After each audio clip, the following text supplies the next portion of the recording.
The Silver Horizon Conspiracy. Chapter 1. John's eyes flew open as he jolted awake, his heart pounding. Where was he?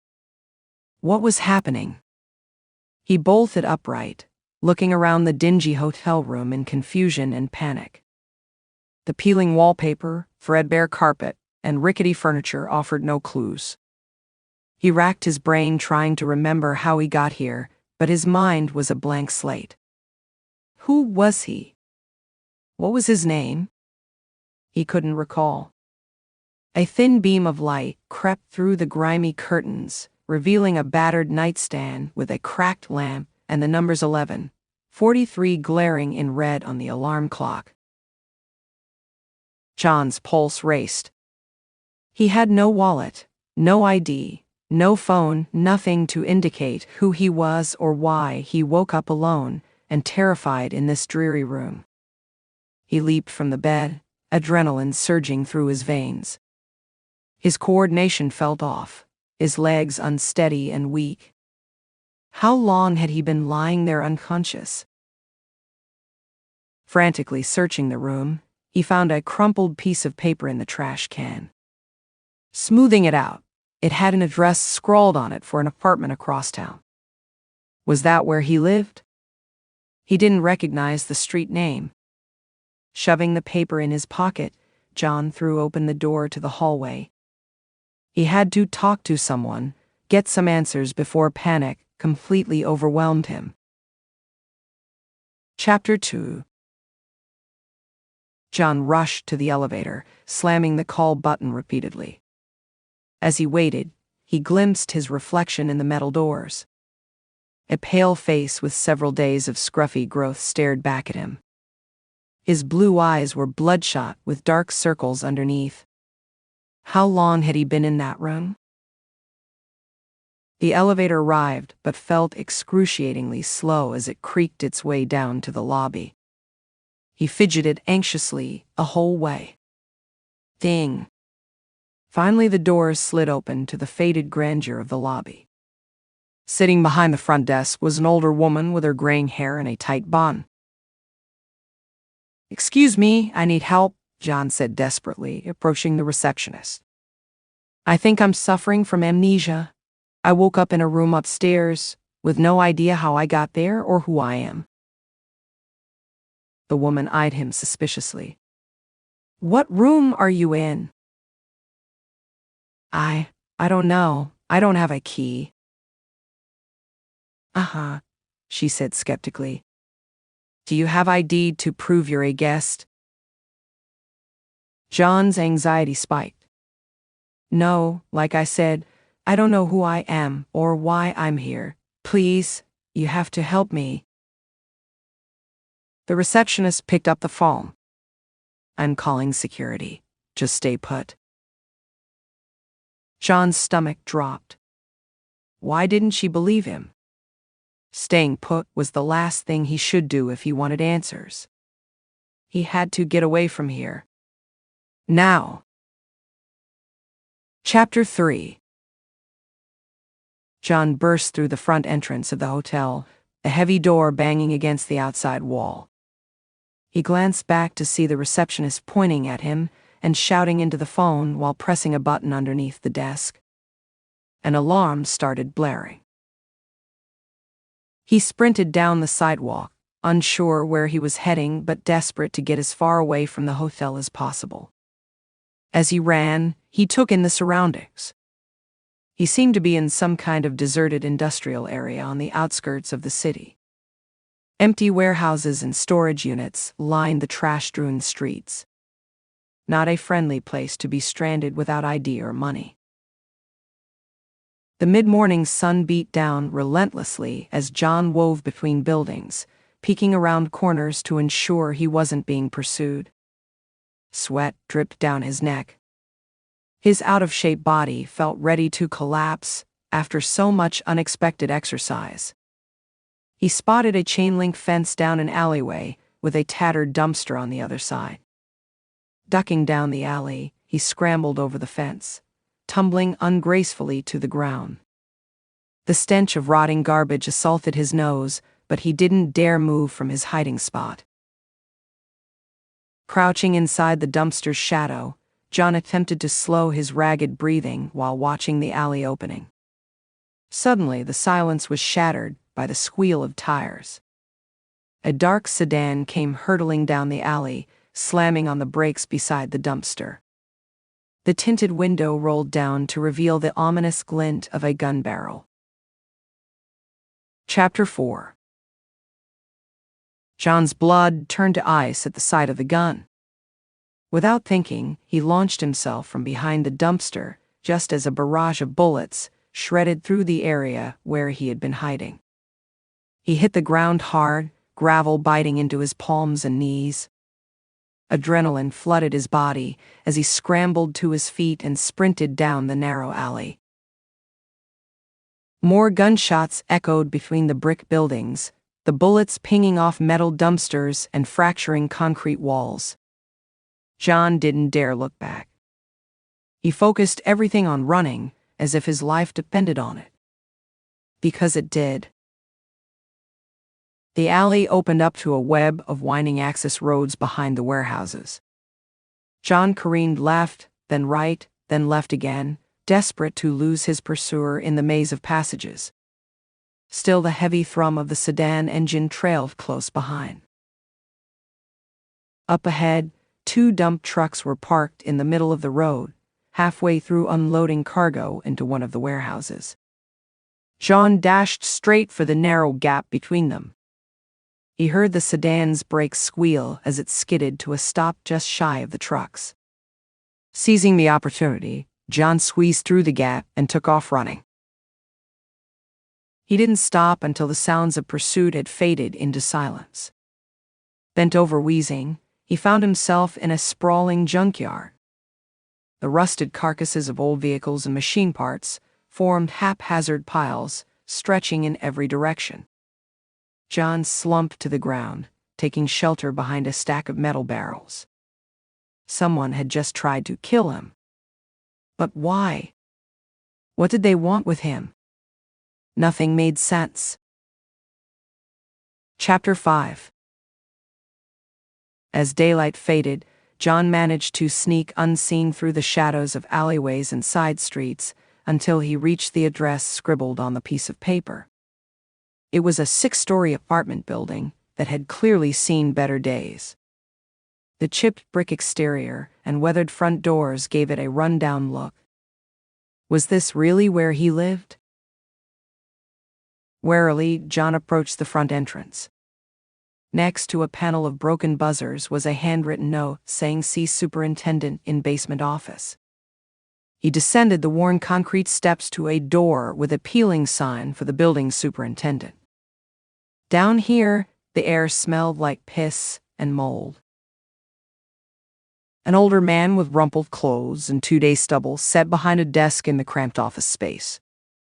He glanced up with disinterest when John entered. "Hey man, I seem to have lost my keys, but I live in apartment 4D. Can you let me in?" John asked. The superintendent studied him a moment before turning to grab a key off a hook on the wall. "Yeah, think I've seen you around before. Here's a spare." John felt a rush of relief. This was really his home.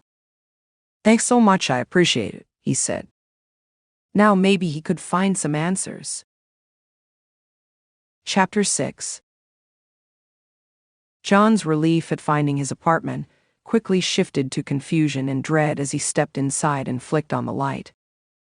It was a grimy 1-bedroom unit with peeling paint and ratty carpet. Empty takeout containers and dirty clothes littered the floor. But what unnerved him most was the extensive collection of photos, newspaper clippings, and notes taped across the walls. Many of the materials referenced something called the Silver Horizon Corporation. Headlines asked, "What is Silver Horizon hiding?" and "Sinister Secrets of Silver Horizon Exposed." John's own face looked out from several grainy surveillance photos, apparently taken without his knowledge. Chillingly, each image had a date scribbled underneath spanning several years. Someone had been tracking his movements for a long time. Trembling, John examined a detailed map of the city marred with red X's and circles in certain locations. Cryptic notes were scrawled mentioning operatives, acquisition targets, and privacy breaches. A shelf held stacks of file folders labeled incriminating evidence and Silver Horizon experiments. Just then, the apartment door banged open. John froze. Heavy footsteps creaked across the floor. John's breath caught in his throat. He wasn't alone. Chapter 7. John crept to the living room doorway. A large, masked man dressed all in black stood with his back turned, inspecting the material covering the walls. John quietly grabbed a shard of broken mirror from the trash-strewn floor. He had to defend himself. Gripping the pointed glass, John lunged forward and slashed at the intruder's arm. The man cried out as the makeshift weapon sliced through his sleeve, drawing blood. He swung around to face John, who raised the glass shard again. "Who are you? Why are you after me?" John demanded. The masked man didn't answer. He launched himself at John, knocking him to the floor. They grappled violently, crashing into furniture and toppling over the TV. The man was immensely strong, but John fought back with desperate fury, kicking and clawing viciously. He smashed the mirror shard against the man's shoulder. As his attacker reeled, John scrambled across the room and grabbed a baseball bat leaning in the corner. He swung it hard, catching the man across the torso. The intruder grunted in pain, but continued his advance. John swung again. This time, the bat cracked the man across the head, splitting his mask. He crumpled to the ground with a thud. Heart pounding, John stood over his attacker's unconscious body. Quickly, he rummaged through the man's pockets until he found a hotel key card. The Grand View Inn. Was this the same hotel where John had awoken that morning? Grabbing the bat, John raced from the apartment. Someone powerful wanted him dead. The only way to survive was to uncover the truth about his identity. Chapter 8. Clutching the bat, John hurried down the shadowy street, keeping his head low and avoiding main roads. His mind raced even faster than his heart. None of it made sense. The spy photos, newspapers clippings, experiments. How was he connected to this mysterious Silver Horizon Corporation? Why were they tracking him? What secrets did he know that now put his life in danger? John racked his brain, but couldn't penetrate the impenetrable fog enshrouding his memory. He knew his own name was John, but that was it. No matter how hard he tried, his mind remained a blank slate prior to waking up terrified in the hotel this morning. Someone out there knew the truth about his past, though, and they were trying to kill him for it. John clutched the hotel keycard, his only solid lead. He had to get back there. Search the room that had apparently been his prison until today. There must be something there to help his memory. Cutting through side alleys and sticking to shadows, John worked his way cautiously in the direction of the Grand View Inn. He had to recover his identity and get to the bottom of Silver Horizon's connection to him. Until he did, he was a hunted man. Danger lurked around every corner. John tightened his grip on the bat. He was ready. Tonight he would break into his former prison and find the truth buried within. Chapter 9. Around 2 a.m., John arrived outside the Grand View Inn. It was an older mid-rise hotel that had seen better days. Standing in the shadows across the street, he noticed a new lock and chain on the front doors. They must have increased security after his escape this morning. He would have to find another way in. Keeping hidden, John circled the exterior, searching for a back door or open window. Rounding a corner, he spotted a dumpster below a fire escape ladder. It could work. Glancing around, he hurried over and climbed atop the closed dumpster. The rusty metal ladder hung just out of reach above him. Bracing himself, John took a running leap and barely grabbed the bottom rung. The ladder creaked ominously as he hauled himself up and began ascending. Outside the third floor, he found a window cracked open. John held his breath and wiggled it the rest of the way open. Climbing through, he found himself in a dim hallway. Silently, he crept along the corridor, peering at each door number until he arrived at 315. This was it. His former prison cell. Now he just had to get inside without being noticed. John slid the key card from his pocket. Holding his breath, he slipped it into the slot. A tiny green light flashed, and the lock clicked open. John exhaled, turned the handle, and stepped back into the dingy room that held the key to his forgotten identity.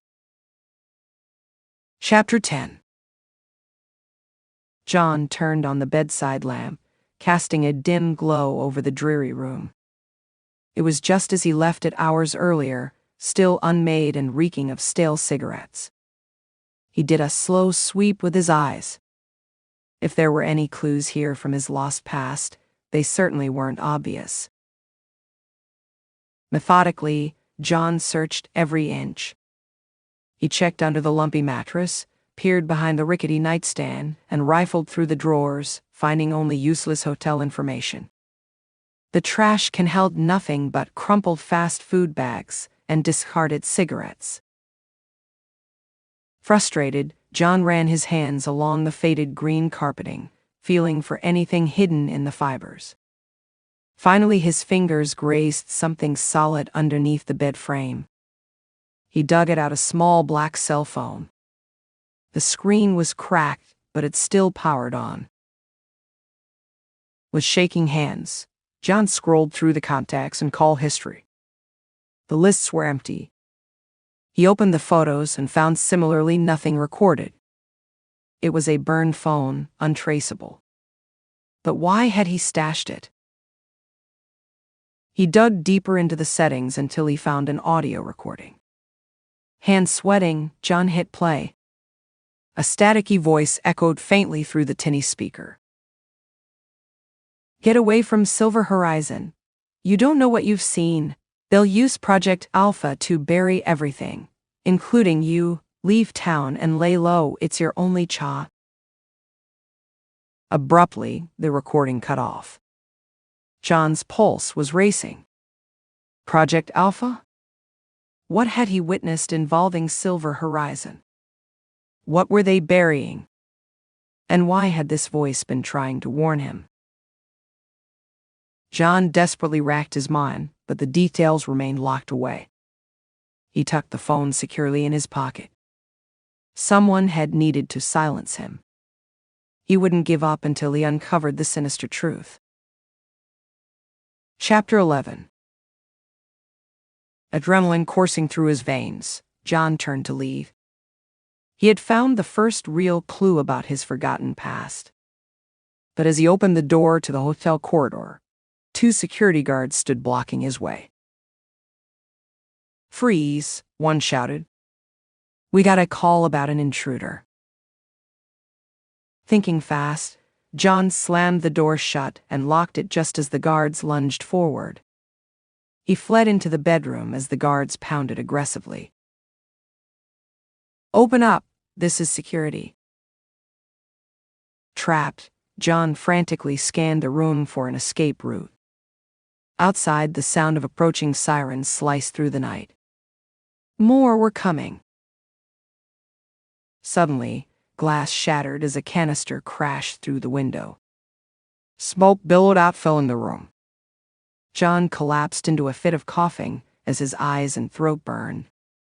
Through the haze, the door splintered open, and figures stormed in wearing gas masks. Two tackled John while another jabbed a needle into his neck. His world quickly went black. Chapter 12. John drifted slowly back to consciousness. He tried to stretch, but his limbs were bound to a chair. Blinking groggily, he realized he was in some kind of windowless warehouse. Stark fluorescent lights hung overhead, illuminating the grimy concrete floor. Awake finally, a commanding voice asked. John jerked his head up to see a powerfully built man looming over him.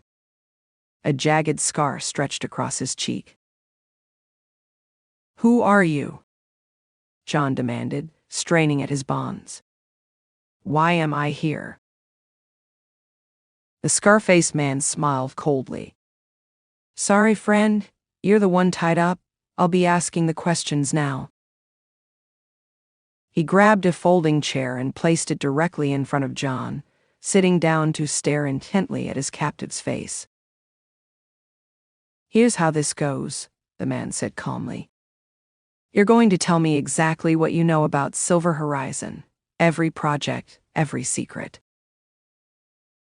John shook his head angrily. "I don't know what you mean. I don't know anything." The man backhanded him across the face. "Let's try again. What were you doing at the Grand View Inn? What's your connection to Silver Horizon?" John tasted blood in his mouth. "I told you, I don't remember anything about them or my past. You've got the wrong guy." The man leaned in closer. "You can make this easy or very painful. Just tell me what you know about Project Alpha." John felt icy fear in his gut. Project Alpha again. What had he gotten himself mixed up in? Chapter 13. "I don't know anything about a Project Alpha, I swear," John repeated desperately. The scar-faced man sneered. "Have it your way." He withdrew a wicked-looking knife from his jacket. John's pulse skyrocketed. As the man leaned in, John smashed his forehead into the bastard's nose. Blood spurted as the man howled in pain. John thrashed violently, tipping his chair over sideways. The man recovered quickly, grabbing John's hair and pressing the knife blade to his throat. "That was very stupid," he growled, blood streaming from his nose. As he raised the knife to strike, a deafening blast shook the warehouse. The overhead lights popped and smoke plunged them into darkness. The man spun towards the noise as a second explosion detonated even closer, followed by gunfire. John could just make out muzzle flashes strobing through the blackness. The scar-faced man fired back wildly before a third blast caught him straight in the chest. He dropped lifeless to the floor. With his captor dead, John frantically wormed the chair along the concrete until he located the bloody knife. Twisting desperately, he managed to grasp it and saw through the plastic ties binding his wrists. Free at last, he crawled for the warehouse exit, staying low as bullets continued whizzing overhead. Who was attacking and why? None of that mattered now. All he cared about was escape. Spotting a side door, John staggered to his feet and sprinted into the night. Behind him, the warehouse burned brightly, illuminating his frantic escape. Silver Horizon's secrets had turned his life into a living hell. He had to disappear for good this time. Chapter 14. John sprinted until his lungs burned and his legs went rubbery. Only then did he collapse panting behind a dumpster to gather his wits. His hands still shook from the warehouse ordeal. He couldn't believe he had escaped by the skin of his teeth once again. Who had attacked the scar-faced man and why? Were they trying to rescue John or permanently silence him? Either way, he couldn't trust anyone now except himself. Going to the authorities would paint a target on his back. He had no definitive proof other than a vague recorded phone message. No, the only way to survive was to disappear completely off the grid like the mystery voice had warned. John ripped a scrap of cloth and wrapped it around his forehead, obscuring the identifiable features of his face. He ditched his tattered jacket so he wouldn't match the description of his escape. Finally, he broke the burner phone and dumped it. No way he could risk being tracked electronically. From now on, he'd have to keep totally mobile, paying only in cash and avoiding any cameras. He felt utterly alone, his future a terrifying black void. But at least he still drew breath. Answers about his past still waited silently in the recesses of his mind. All he could do was keep fighting and running until he turned the tables on his hidden enemies. Chapter 15. Over the next 2 weeks, John floated between dingy motels like a ghost, leaving no trail. He paid nightly in cash and kept his head down. The only clue to his past was Silver Horizon and their mysterious Project Alpha. So during the days, he stealthily frequented public libraries using their free internet access. Anything to dig up information on the shadowy company, holding the keys to his identity. Most references to Silver Horizon online were vague, just describing them as an innovative tech company. But buried on some conspiracy theory message boards, John discovered troubling rumors of illegal human experiments, covert data gathering, and advanced mind control techniques. Nothing he could confirm, but it made John's blood run cold. One particular blog series caught his eye, The Hidden Horrors of Silver Horizon, by someone called Deep Throat 69. The posts described secret facilities disguised as warehouses where kidnapped subjects were injected with experimental serums. Project Alpha was mentioned numerous times. Unfortunately, there were no specifics on what that actually entailed. Frustrated, John scrubbed a hand down his face. He couldn't keep hiding in the shadows, waiting to be hunted down.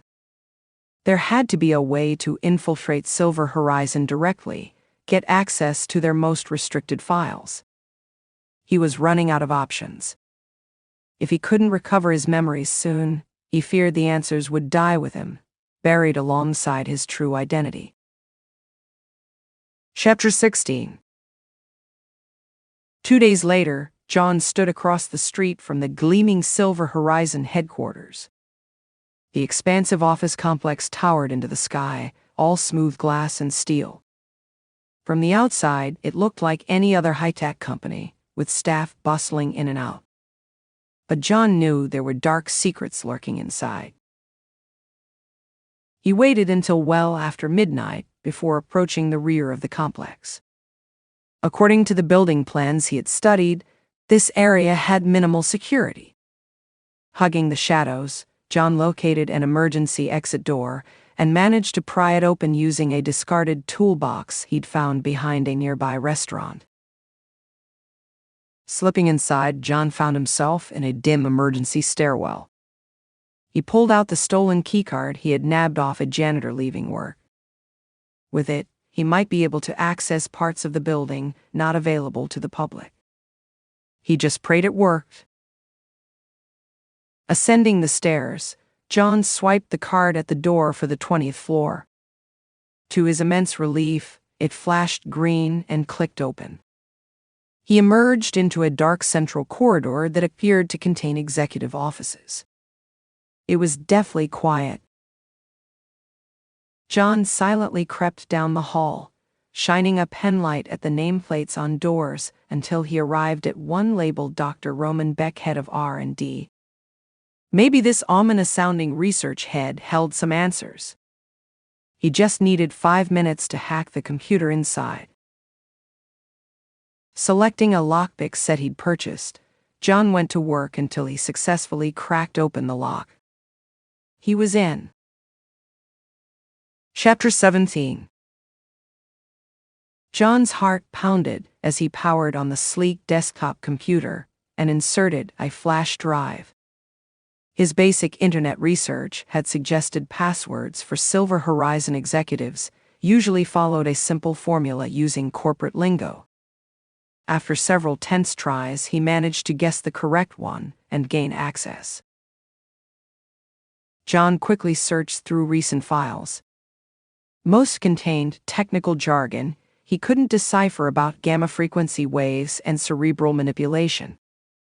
But attached to one memo was a folder titled Project Alpha Trials. Hands sweating, he opened it. Inside were disturbing photos of restrained individuals connected to electrodes as lab techs monitored them.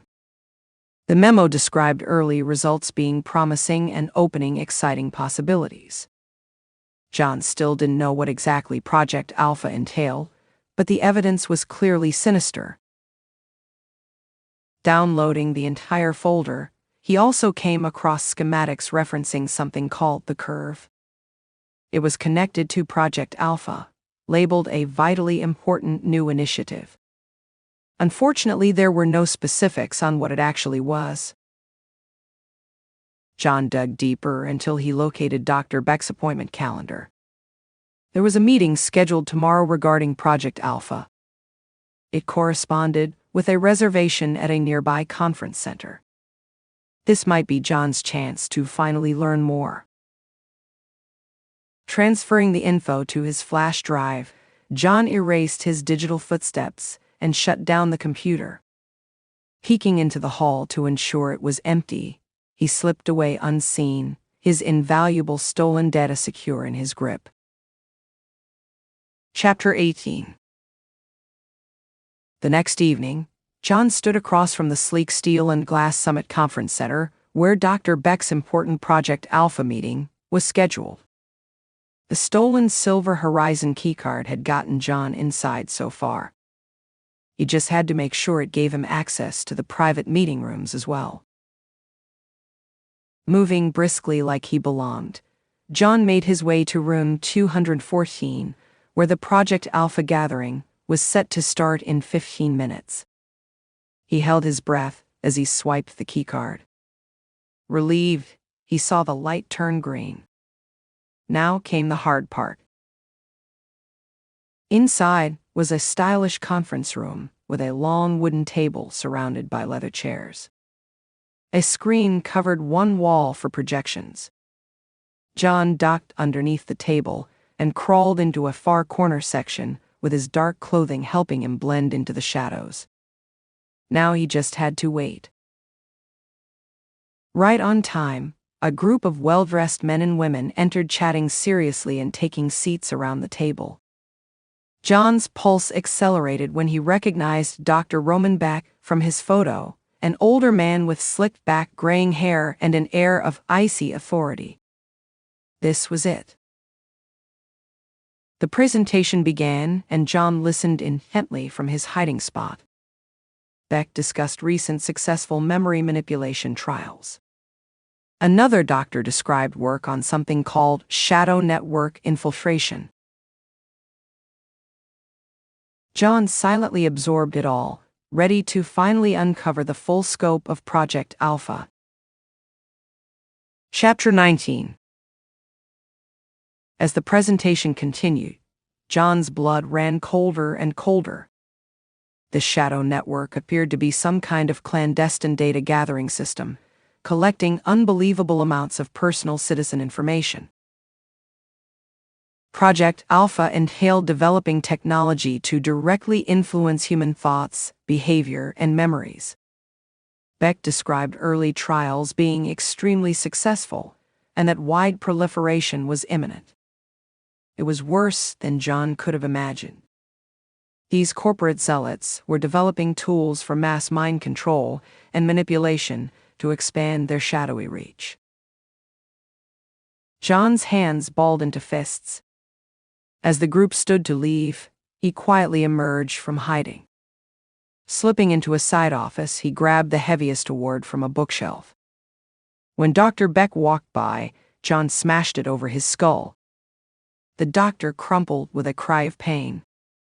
The others spun towards the noise, but John held the jagged statuette to Beck's throat.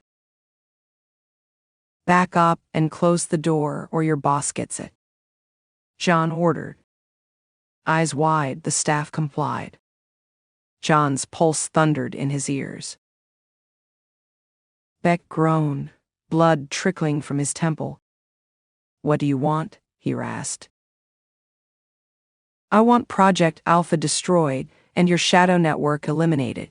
You're not controlling anyone else's mind." Beck gave a cold, unsettling laugh. "Naive boy, you have no idea what's coming.